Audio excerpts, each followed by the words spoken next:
अब आपके सामने ये आपकी जाफर एक्सप्रेस का वाकया है। पूरी कौम गम से नढाल, पूरी कौम अश्कबार, लेकिन बानी तहरीक इंसाफ के अपने ट्वीट समेत इनकी तमाम सोशल मीडिया के वो जो बाहर के मुल्कों में बैठे और पाकिस्तान के अंदर वो मुसलसल पाक फौज के ऊपर जनाब ट्रोलिंग कर रहे हैं। उनकी जबान बानी तहरीक इंसाफ का ट्वीट और इंडियन मीडिया की जबान 100% सेम थी, लेकिन अल्लाह पाक ने कल इनके मुंह पे तमाचा मारा, इनको नाकाम और नामराद किया। कल दोबारा से ये जब पाक फौज और पाकिस्तान की एयरफोर्स, एसएसजी के कमांडो, एफसी के जवान और पाक फजाइया इन्होंने मिल के चंद घंटों के अंदर आपकी जनाब 80% 85% से अबव तमाम शहरियों को बिल हिफाजत जब उन्होंने गिरफ्तार करवाया और रेस्क्यू करवाया, और फिर तमाम के तमाम उन बीएलए के कुत्तों को वासले जहन्नुम किया।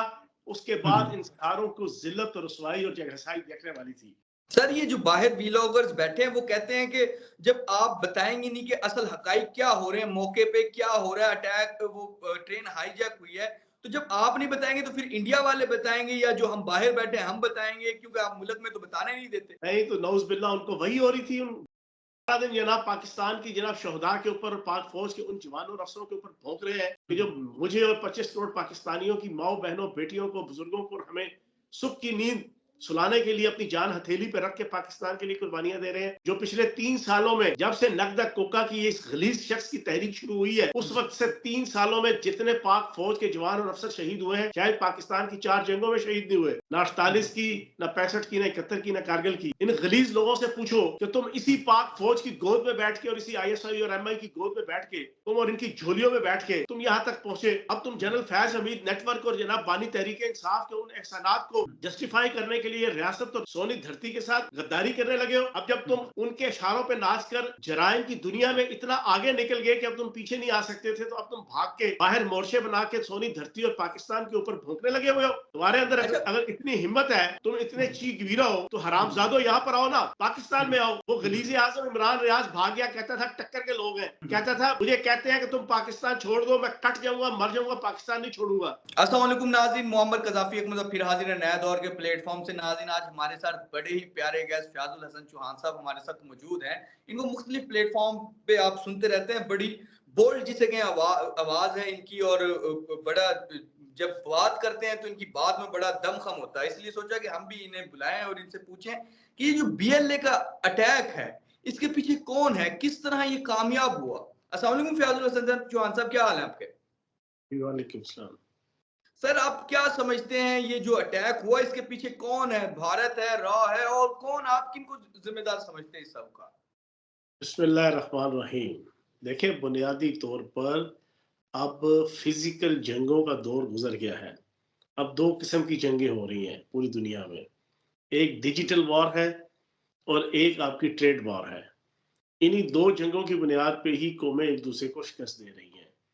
और पाकिस्तान के खिलाफ डिजिटल भी और ट्रेड वार भी भरपूर तरीके से इंडिया की तरफ से वो चलाई जा रही है, क्योंकि इंडिया को पता है कि वो पाकिस्तान को मैदान जंग के अंदर शिकस्त नहीं दे सकता। उन्होंने आखिरी कोशिश 27 फरवरी 2019 को करके देखी। वो मूछें इस तरह लेके आया था अभिनंदन, और फिर इस तरह नीचे करके जो है वो वापस गया था, और पूरी जिंदगी के लिए जिल्लत, रुसवाई और जगहसाई Indian air force, Indian army, Indian establishment और इंडियन अफवाज की किस्मत में और खाते में जो है वो 27 फरवरी को पाकिस्तान की आर्मी, पाकिस्तान की फजाइया की तरफ से लिख दी गई थी। और ये पूरी जिंदगी ये कलंक का टिक्का जरा इनके माथे पे और इनके सीने पे इंशाल्लाह सजा रहेगा। अब उन्होंने प्लान बनाया है पाकिस्तान को डिस्टेबलाइज करने का, इस अंदाज से कि डिजिटल वॉर के जरिए से वो पाकिस्तान के खिलाफ लगे हैं। इस डिजिटल वॉर के अंदर इनके साथ कौन लोग हैं? एक इनका अपना बॉलीवुड है। बॉलीवुड के जरिए से इनकी बेतहाशा फिल्में आप देख लें। उन फिल्मों के अंदर आपकी जनाब पीटीएम और बीएलए, इनकी इंसर्जेंसी के हवाले से नित नई किस्म की वेब सीरीज और जनाब फिल्में आपको मिलेंगी। मैं अभी ताज़ा आज से 6-7 दिन पहले बर्ड ऑफ ब्लड, इनकी एक वेब सीरीज है जो प्योर बलोचिस्तान के ऊपर इन्होंने बनाई है, और जिसपे इन्होंने एक्सेप्ट किया कि बलोचिस्तान के अंदर हरब्यार मरी को और जितने बीएलए के जनाब अलहदगी पसंद हैं, दहशतगर्द हैं, ये सारे के सारे जनाब इंडियन रॉ की तरफ से जनाब सुपरवाइज किए जा रहे हैं। और ये कोई ढकी छुपी बात नहीं है। इंडियन मीडिया, इंडियन हुक्मरान, इंडियन एस्टेब्लिशमेंट, इंडियन रॉ और इंडियन शोबिस इंडस्ट्री ये बरमला इस बात को एक्सेप्ट करते हैं कि पाकिस्तान को डिस्टेबलाइज करने के लिए हम इन तमाम दहशतगर्द तंजीमों की बैक पे हैं और खसूसन बीएलए की। लेकिन ये तो हो गया ना मुल्क दुश्मन जनाब ताकतों और मुल्क दुश्मन मुल्कों का रवैया। लेकिन जो पाकिस्तान के अंदर दोस्त नवा दुश्मन है, जो पाकिस्तान के अंदर पाकिस्तान का खाते हैं, पाकिस्तान का पीते हैं, पाकिस्तान के सर पे वजारत उज़्मा लेते हैं, वजारत आला लेते हैं, मेबरिया लेते हैं, सियासतें करते हैं, जो अंत इन 3 सालों से बानी तहरीक इंसाफ और उम्मत मुस्लिमा के इस अजीम नौसरबाज ने मचाई हुई है और इसके कल्ट के अंदर शिकार जो पीटीआई के एक्टिविस्ट और पीटीआई की लीडरशिप ने मचाई हुई है, वो पिछले 3 साल से पाकिस्तान की कौम देख रही है। आपको बीसियों जनाब वकूओं में से मैं सिर्फ 3-4 आपके सामने रख देता हूँ। जनरल सरफराज शहीद हुए हेलीकॉप्टर में, पूरी पाकिस्तानी कौम रंजो गम का शिकार, लेकिन पीटीआई की क़यादत और पीटीआई के सोशल मीडिया वो फौज की ट्रोलिंग कर रहा था। उसके बाद जनाब ईरान ने पाकिस्तान पे हमला किया, पाकिस्तान ने कुत्ते वाली की जनाब उनकी और उनको वो मुंह तोड़ जवाब दिया, उनको शिकस्त से दो चार किया। पूरी पाकिस्तानी कौम खराज तहसीन पेश कर रही है और आपका बानी तहरीक इंसाफ और पाकिस्तान का लॉरेंस अफरेबिया और उसकी कल्ट का शिकार जनाब सोशल मीडिया पीटीआई का वो पाक फौज कर रहा था। फिर उसके बाद तालिबान ने पाकिस्तान के अंदर इंटरवीन किया, अफगान तालिबान ने, उनके अफगान तालिबान के जनाब दहशतगर्द मारे गए पाकिस्तान के अंदर मुख्तलिफ खुद के शमलों में। पाकिस्तान की अफवाज ने और एयरफोर्स ने सर्जिकल स्ट्राइक के जरिए से उनके दांत खट्टे किए, लेकिन पूरी कौम पाक फौज को खराज तहसीन पेश कर रही थी और बानी तहरीक इंसाफ और इसका सोशल मीडिया के कुत्ते और कुकुरे वो जनाब पाक फौज की ट्रोलिंग कर रहे थे। अब आपके सामने ये आपकी जाफर एक्सप्रेस का वाकया है। पूरी कौम गम से नढाल, पूरी कौम दुख से नढाल, पूरी कौम अश्कबार, पूरी कौम का दिल जनाब दहक रहा है, लेकिन बानी तहरीक इंसाफ के अपने ट्वीट समेत इनकी तमाम सोशल मीडिया के वो जो बाहर के मुल्कों में बैठे और पाकिस्तान के अंदर वो मुसलसल पाक फौज के ऊपर जनाब ट्रोलिंग कर रहे हैं। उनकी जबान बानी तहरीक इंसाफ का ट्वीट और इंडियन मीडिया की जबान 100% सेम थी, लेकिन अल्लाह पाक ने कल इनके मुंह पे तमाचा मारा, इनको नाकाम और नामराद किया।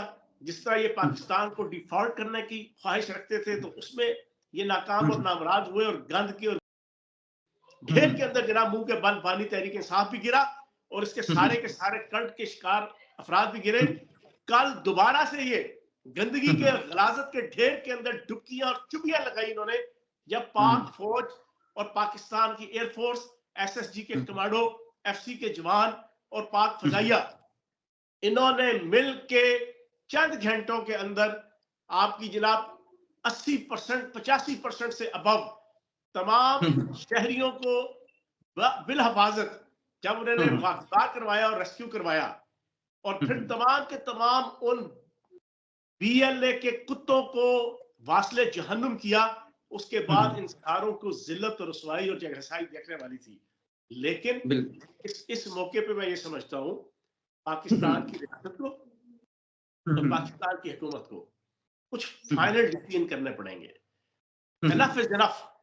3 साल से पाकिस्तान की अदालतों के अंदर मौजूद इनका नेटवर्क, इसके अलावा इनकी सहाफत के अंदर मौजूद इनका नेटवर्क, सियासत के अंदर मौजूद इनका नेटवर्क, ब्यूरोक्रेसी के अंदर मौजूद इनका नेटवर्क, उसकी वजह से ये अपनी हर किस्म की बदमाशी, गुंडागर्दी, मुल्क कौम और रियासत से बेवफाई और गद्दारी के बावजूद ये बच जाते हैं।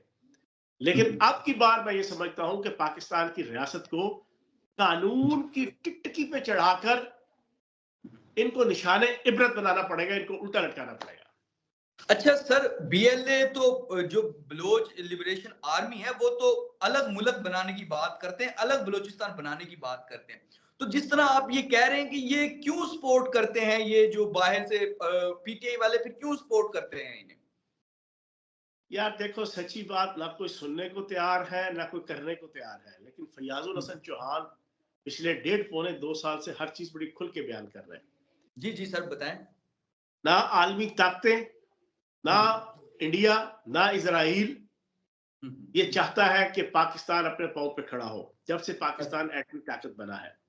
हुँ, हुँ। उनका एजेंडा ये है कि पाकिस्तान को नौज़ुबिल्लाह माज़अल्लाह डिस्टेबलाइज़ करके उसको हुँ, हुँ। फाइनेंशियली इतना तबाह बर्बाद करना है कि हम इससे डायलॉग करके आलमी हुँ, हुँ। मालियाती अदारों के ज़रिए से और आलमी कम्युनिटी को बीच में डाल के हम इसके एटम बॉम्ब, इसके मिसाइल प्रोग्राम के ऊपर हम कब्जा हुँ, हुँ। करें, कैप्चर करें और उसको हुँ, तल्फ हुँ। करवाएं, हुँ, हुँ। जैसे यूक्रेन के साथ जनाब इन्होंने किया था। और यूक्रेन उसके बाद बिल्कुल एक मेमने की सूरत में रशिया के सामने इंटरनेशनल पॉलिटिक्स में उसका किरदार है, हुँ। उसकी कोई हैसियत नहीं है। बिल्कुल, एग्जैक्टली बिल्कुल। इंडिया के सामने हुँ, हुँ। पाकिस्तान को भी एटमी प्रोग्राम, मिसाइल प्रोग्राम उससे लेने के बाद उसकी हुँ, वैल्यू और हुँ। उसकी हैसियत वो करवाना चाहते हैं। ये हुँ, हुँ। सारे के सारे मिलके इसमें अब हुँ, हुँ। पीटीआई जो है वो भी शरीक हो गई है।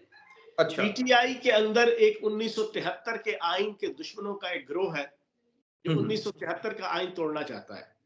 अच्छा। 1973 का आइन टूटेगा तो उनकी आत्मा को शांति मिलेगी कि जो 1973 के आइन के अंदर उनके हवाले से कुछ ऐसी शिक्के हैं कि जो हुँ, हुँ। उनके लिए बाइस शर्म भी हैं और बाइस मौत भी हैं, बकौल हुँ, उनके। हुँ। वो हुँ, पूरी की हुँ। पूरी कम्युनिटी इंटरनेशनल लेवल पे बड़ी मजबूत कम्युनिटी है बड़े सगीर की। हुँ, हुँ। वो तमाम के तमाम पीटीआई के अंदर शरायत कर चुके हैं। अच्छा। सोशल मीडिया का इनका हेड जबरान इलियास भी उसी कम्युनिटी से ताल्लुक रखता है। हुँ, हुँ। अमेरिकन सीआईए का वो सरकारी एहलकार है, अमेरिकी अच्छा। नेशनलिटी होल्डर है। आपका हुँ, हुँ। इमरान गजाली इनका डिप्टी जनाब हेड सोशल मीडिया का, वो भी उसी कम्युनिटी से ताल्लुक रखता है। हुँ, हुँ। वो भी जनाब अमेरिकन सीआईए के सरकारी एहलकार है। हुँ, वो हुँ। भी आपका जनाब अमेरिकी नेशनलिटी होल्डर है। हुँ, आपके हुँ। शहबाज गिल, शहजाद अकबर, ये जितने लोग हैं, ये मुईद जनाब आपका ये वजात खान, ये सारे हुँ, उसी हुँ। कम्युनिटी से ताल्लुक रखते हैं। ये हुँ, हुँ। सारे मिलकर पाकिस्तान को आलमी सहूनी ताकतों इसराइल और इंडिया के साथ मिलके हुँ, पाकिस्तान को हुँ। तोड़ना चाहते हैं और हुँ, हुँ। ग्रेटर पंजाब की सूरत में एक ऐसा मुल्क लेना चाहते हैं कि जिसके अंदर उस कम्युनिटी की सुपरमेसी हो और हुँ, उसकी एक हुँ। आजादाना वैल्यू हो। ये पूरी की अच्छा। पूरी एक साजिश है हुँ, और हुँ। इस साजिश में अब बानी तहरीक इंसाफ खुल्लम खुला हुँ, हुँ। पूरे 3 साल से वो हुँ, इसके हुँ। अंदर उसको लीड कर रहे हैं। हुँ, तो हुँ। हमें तो हर चीज समझ आती है, हमें नजर आती है। हुँ, पाकिस्तान की हुँ। गरीब और सादा आवाम को सोशल मीडिया की एप्लीकेशंस के जरिए से हुँ, उनके हुँ। दबावों को हेप्रेटाइज किया था, लेकिन अल्लाह पाक का करम है, अब पिछले 7 8 9 महीनों से वो हुँ, 50% हुँ। से अबव जो है वो जादू जो है वो टूट चुका है। और आने अच्छा। वाला हर दिन इनकी हुँ, करतूतों की हुँ। वजह से, इनके लीडर्स की जनाब हुँ, हुँ। बेकरतूतियों की वजह से, इनके सोशल मीडिया के पूरों की मुल्क दुश्मन हुँ, सरगर्मियों की वजह से पाकिस्तान की मुहिब वतन आवाम का दिल और दिमाग जागना शुरू हो गया है और अब हुँ, इनकी हुँ। किसी किस्म की कोई वैल्यू पाकिस्तान की आवाम के जहनों के अंदर इंशाल्लाह नहीं रही। सर ये जो बाहर व्लॉगर्स बैठे हैं वो कहते हैं कि जब आप बताएँगे नहीं कि असल हक़ाइक़ क्या हो रहे हैं, मौके पे क्या हो रहा है, अटैक वो ट्रेन हाईजैक हुई है, तो जब आप नहीं बताएँगे तो फिर इंडिया वाले बताएँगे या जो हम बाहर बैठे हैं हम बताएँगे क्योंकि आप मुल्क में तो बताने नहीं देते। नहीं तो नौज बिल्ला उनको वही हो रही थी।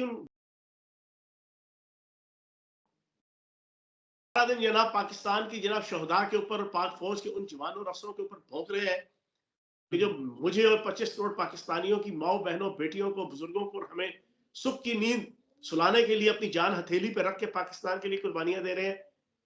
जो पिछले 3 सालों में जब से नकद कोका की इस गलीज शख्स की तहरीक शुरू हुई है, हुँ, उस वक्त से 3 सालों में जितने पाक फौज के जवान और अफसर शहीद हुए हैं, शायद पाकिस्तान की 4 जंगों में शहीद नहीं हुए, ना हुँ, 48 हुँ। की, ना 65 की, ना 71 की, ना कारगिल की।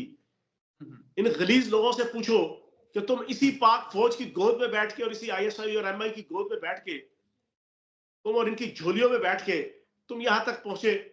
अब तुम हुँ, जनरल फैज हमीद नेटवर्क और जनाब बानी तहरीक इंसाफ के उन एहसानात को हुँ, हुँ। जस्टिफाई करने के लिए रियासत और सोनी धरती के साथ गद्दारी करने लगे हो। अब जब हुँ, तुम उनके इशारों पे नाच कर जराइम की दुनिया में इतना आगे निकल गए कि अब तुम पीछे नहीं आ सकते थे, तो अब तुम भाग के बाहर मोर्चे बना के सोनी धरती और पाकिस्तान के ऊपर भोंकने लगे हुए हो। तुम्हारे अंदर अच्छा। अगर इतनी हिम्मत है, तुम इतने हम्म, चीख वीरा हो, तो जादो यहाँ पर आओ ना, पाकिस्तान हम्म, में आओ। वो हम्म, गलीज़े आज़म इमरान रियाज भाग गया, कहता था टक्कर के लोग हैं। हम्म, कहता था मुझे कहते हैं कि तुम पाकिस्तान छोड़ दो, मैं कट जाऊँगा, मर जाऊँगा, पाकिस्तान नहीं छोड़ूँगा। तो हम्म, ये किस वक़्त कहता था? उस वक़्त कहता था जब उसे पता Lahore high court, Islamabad high court और सुप्रीम कोर्ट में मेरे फैसिलिटेटर जनरल फैज़ हमीद नेटवर्क के ज़रिए से मौजूद है। जब उसे हम्म, पता चला 26वीं तरमीम के ज़रिए से सारी फील्डिंग चेंज हो गई है, यहाँ से भाग गया। हम्म, इधर गया था फिर टक्कर के लोग, और फिर कहता था जनाब कि मैं जाऊँगा नहीं, यहाँ मैं मर जाऊँगा, कट जाऊँगा, रहता रहा इधर। तो बिल्कुल। मेरी बरतानवी हुकूमत से और पाकिस्तान की रियासती अदारों से गुजारिश है कि ये अपने मुंह से मानता है कि मैं इलीगल तरीके से बरतानिया पहुंचा हूं, तो ये तो इलीगल जनाब इमिग्रेंट है। हम्म, बरतानवी हुकूमत को कहा जाए कि अगर ये अपने मुंह से कहता है कि मैं हिजरत करके हम्म, और जनाब पहाड़ों से और इधर उधर से मुल्कों से होते हुए गया, जना इलीगली यहाँ से भाग के जना मैं पहुंचा हूं, तो बरतानिया के अंदर तो उसकी सारी रहायश ही इलीगल है, अगर उसकी बात मान ली जाए।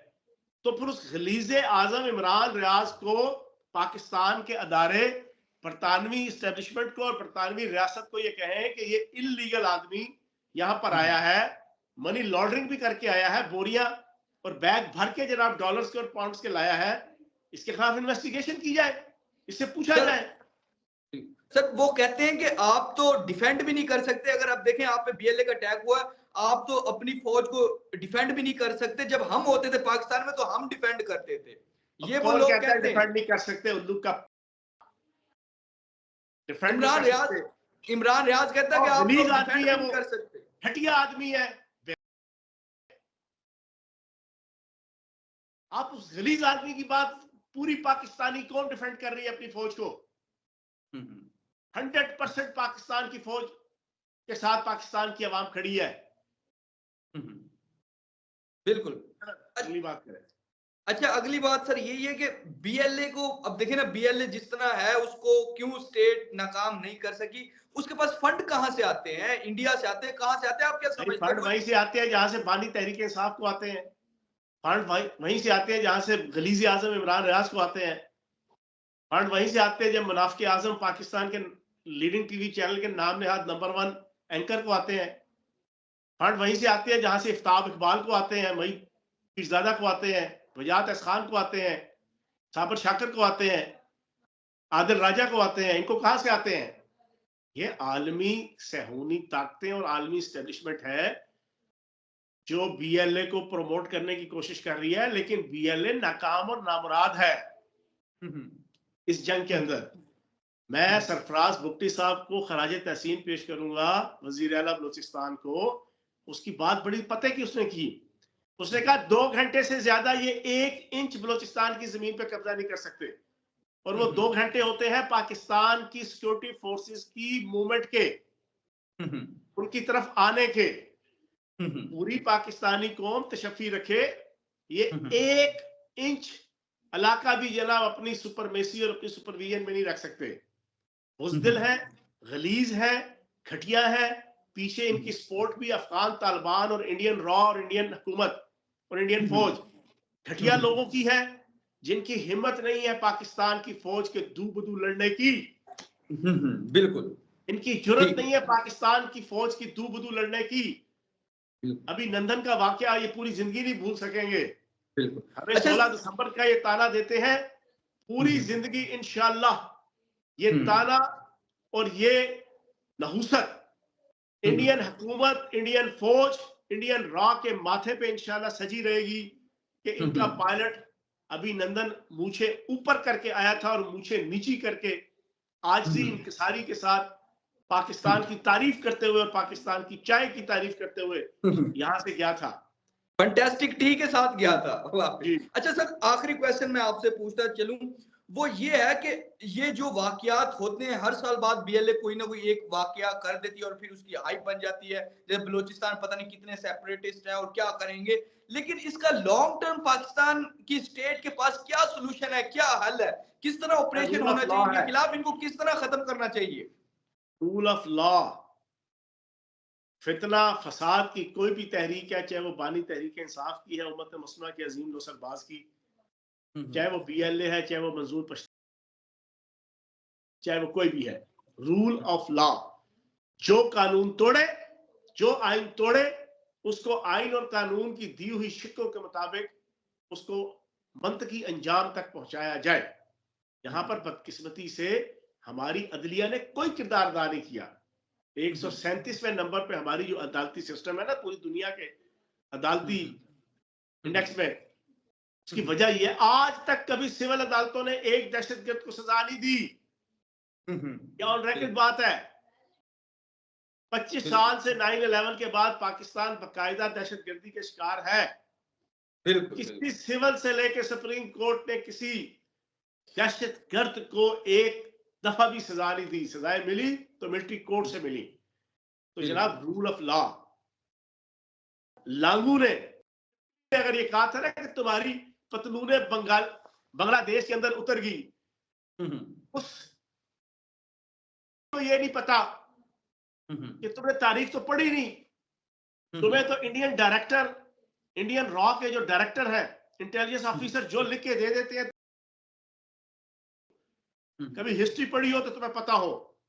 हिस्ट्री ये है, सुने एक मिनट, हिस्ट्री ये है कि डॉक्टर शर्मिला बॉस बंगालन हिंदू, उसने बुक लिखी, जिस बुक को ना इंडिया के अंदर जनाब पब्लिश होने दिया गया, ना हसीना वाजिद ने बांग्लादेश के अंदर।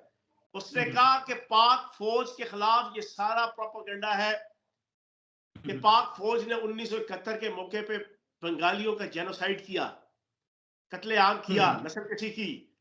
पाक फौज के खिलाफ ये सारा प्रोपेगेंडा है कि उन्होंने लाखों बंगाली खवातीन की असमत दरी की।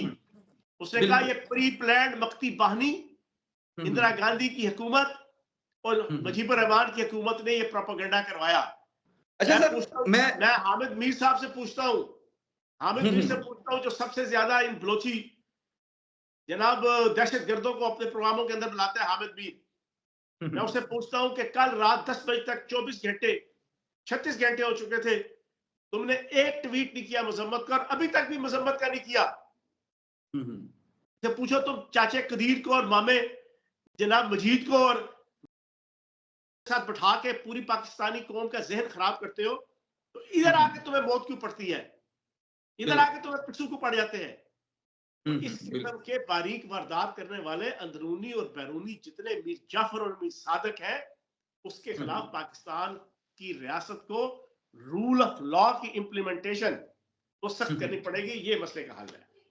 अच्छा सर, एक आखिरी क्वेश्चन, आज भी जिस तरह असेंबली में इजलास हुआ वहां पर बात होनी चाहिए थी ट्रेन अटैक की, BLA के जो ट्रेन पर अटैक हो उस पर, लेकिन खान साहब की रिहाई की बात होती रही। वहां पर भी इतना बड़ा फोरम है, वहां पे इतने लोग शहीद हो गए हैं, उन पर बात यार नहीं ये हुई। बेचारे सारे, ये सारे के सारे कठपुतली है। ना बैरिस्टर गौहर की कोई औकात है, ना उमर अयूब की कोई औकात है, ना सलमान अकरम राजा की कोई क्रेडिबिलिटी है, ना सलमान जफर की कोई क्रेडिबिलिटी है। ये सारे जाकर हर महीने गालियां सुनते हैं बुशरा बीबी की और बानी तहरीक इंसाफ की। अब तो गवाही दे दी फैसल चौधरी ने, उसने कई टॉक शो के अंदर बैठ के कहा कि कल मैं ही नहीं चौसे चूट के आया, सारे चौसे चूट के आए ने, सारों को गालियां पड़ी है। रत्ती बराबर भी इनमें शर्म हो, शर्म की रमक हो, अपने बाप दादा के तो ये रिजाइन लिख के मुंह पे मारे बुशरा बीबी के और बानी तहरीक इंसाफ के कि तुम इतने घटिया लोग हो, तुम्हारे अंदर इतना सब्र नहीं है एक लीडर के हैसियत से। तुम हर रोज हमें जनाब टॉन्ट करते हो पिछले 1.5 साल से कि हमें रिहा कराओ, मुझे रिहा कराओ, मुझे रिहा कराओ, मुझे रिहा कराओ। तुम्हें अपने आप को रिहा कराने के अलावा तुम्हें और कोई फिक्र ही कोई नहीं है। जरा सी हमसे इस हवाले से गलती हो रही है तो तुम हमें गालियां देते हो, बुरा भला कहते हो। रियासत के खिलाफ हमें दहशतगर्द बना दिया, रियासत के खिलाफ हमें जनाब तुमने टेररिस्ट बना दिया, रियासत के खिलाफ तुमने तुमने तुमने अपनी रिहाई के लिए हमें इंतहा पसंद बना दिया। इनकी कोई औकात नहीं है, इनकी कोई वैल्यू नहीं है, बोने है बोने। अगर इनमें औकात होती तो ये मुंह पे कहते बुशरा बीबी को, who the hell are you, जो तुम हमें डांट रही हो, हमें गालियां दे रही हो। हमने अपनी जान हथेली पे रख के तुम्हारे लिए ये किया वो किया फला किया, को बताने की हिम्मत होती, सारे के सारे सर झुका के गालियां खा के आ जाते हैं और इधर बैठ के टार्ज़न और रुस्तम और सोहराब और 30 पर खान बनते हैं। सही। जी, तो नाज़रीन, जिस तरह के फ़याज़ुल हसन चौहान साहब हमारे साथ मौजूद थे, जिस तरह वो समझे जाते हैं कि बड़ा बोल्ड बोलते हैं, आज भी उन्होंने बोल्ड बोल के सारी बातों का जवाब दिया और सारे जो ताने-बाने एक-दूसरे से मिलते हैं, वो सारे उन्होंने कनेक्ट करके हमें बताया कहाँ से किसकी डोर हिलाई जा रही है। फिलहाल के लिए नया दौर से मोहम्मद कज़ाफ़ी को और फ़याज़ुल हसन चौहान साहब को इजाज़त दीजिए। खुदा हाफ़िज़।